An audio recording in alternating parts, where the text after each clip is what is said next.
Добре дојдовте во Имаш мејл, креативна групна активност дизајнирана да комбинира тимска работа, иновации и фокус на човековите права.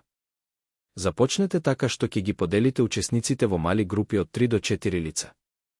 На секоја група дајте и работен лист со 2 страни, список на основни човекови права за инспирација и табела која ќе го води развојот на нивниот проект. Табелата треба да вклучува делови за наслов, лого, локација, целна група, план за имплементација и очекувано влијание. Побарајте од групите да започнат со дискусија за дадената листа на човекови права и да изберат едно или повеќе права што најмногу резонираат со нив.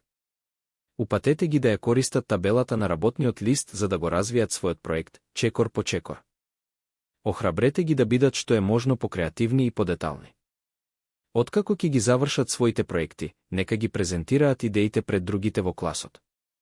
Секоја група треба да ги објасни клучните елементи на својот проект и визијата што ја има за него. По презентацијата започнете сесија за размислување. Побарајте од учесниците да седнат заедно и да разговараат за нивното искуство. Дали уживаа во тимската работа? Со какви предизвици се соочија? Кои нови работи ги научија? Што најмногу им се допадна во активноста? Што најмалку им се допадна? Какво влијание очекуваат дека би можел да има нивниот проект? Завршете активноста со заблагодарување за нивниот ангажман и креативност. Охрабрете ги да размислат како можат да ги реализираат своите идеи надвор од училницата.